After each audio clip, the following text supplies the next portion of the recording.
Party के लिए हम उनकी पार्टी चलाने तो नहीं जा सकते।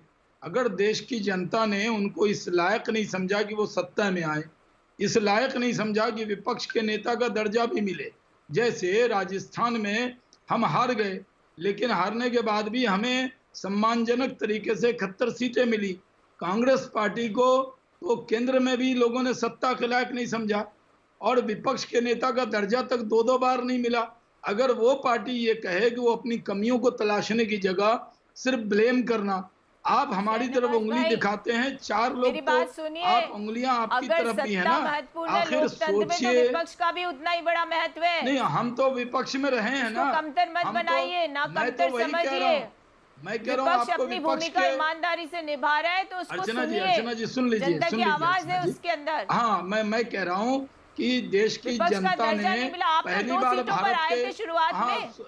अमित जी, मैं जवाब दे देता हूँ अर्चना जी को।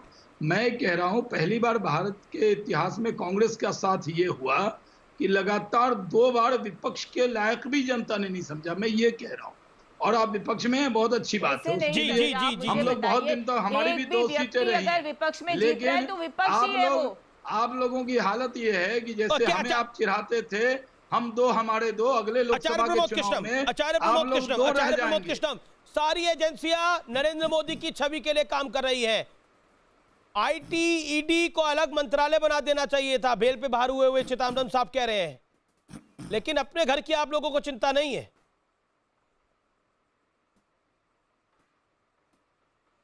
देखिए अमीश देवगन, लोकतंत्र के इतिहास के अंदर यह पहली बार हो रहा है कि एक चुनी हुई सरकार का मुखिया, राजस्थान का चीफ मिनिस्टर, देश के प्रधानमंत्री को चिट्ठी लिखता है और गुहार करता है कि हे प्रधानमंत्री, इस पाप को होने से बचाओ।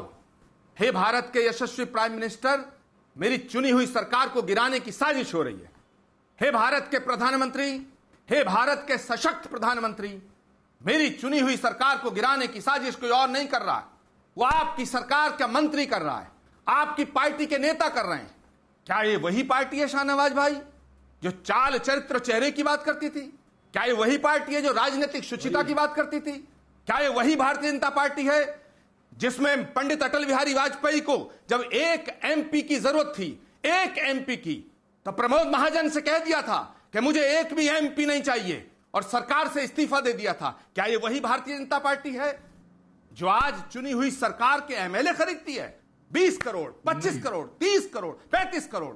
शाहनवाज साहब, मेरी हाथ जोड़ के विनती है आपसे, मेरी प्रार्थना है आपसे, मैं गुजारिश करता हूं कि जितनी भी गैर बीजेपी की सरकारें हैं उन सबको एक ऑर्डिनेंस लाइए, प्राइम मिनिस्टर से कहिए कि एक ऑर्डिनेंस लाएं, सारी सरकारों को बर्खास्त कर दीजिएगा, सब जगह गवर्नर रूल लगा दीजिएगा, ना रहेगा बांस, ना बजेगी बांसुरी।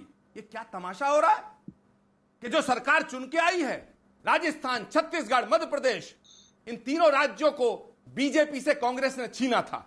आचार्य जी, आप अच्छा बोल रहे हैं, प्रवचन तो आप ऐसे दे रहे हैं कि आपका अपना घर बिल्कुल बिल्कुल बिल्कुल दुरुस्त है।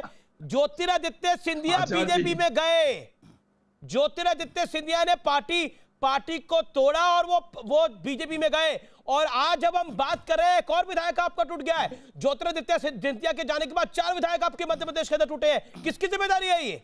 दिग्विजय सिंह कमलनाथ की जिम्मेदारी नहीं है? ये राहुल गांधी की जिम्मेदारी नहीं है? अमीश देवगन सुनो, चलिए उस समय तो सरकार गिरा दी, उसके बाद आपने संभाल ली। अमीश देवगन सुनो, संजय निरुपम महाराष्ट्र में नाराज खड़े हैं। अमीश देवगन सुनो, संजय निरुपम, संजय झा महाराष्ट्र में नाराज खड़े हैं। उत्तर प्रदेश के अंदर अदिति सिंह नाराज खड़ी है अजय कुमार लल्लू से। क्या करिएगा आप? नॉर्थ, साउथ, ईस्ट, वेस्ट, तमाशा बना हुआ कांग्रेस का।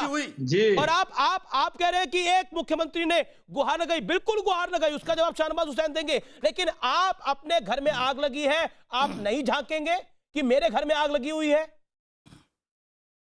हम दूसरे में पत्थर मारेंगे? आचार्य जी बताइए, आपके अपने मकान में आग लगी हो, दूसरे के घर में पत्थर मारने से, नरेंद्र मोदी को गाली देने से, अमित शाह को गाली देने से, जेपी नड्डा को गाली देने से क्या आपकी सरकार बचती हो?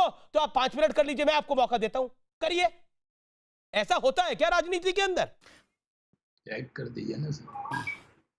जी आचार्य, सुनो, पहली बात तो ना कोई अमित शाह जी को गाली दे रहा, ना प्रधानमंत्री जी को गाली दे रहा है। गाली देना हमारा काम नहीं है। गाली देने वाली जो टीम है पूरी, वो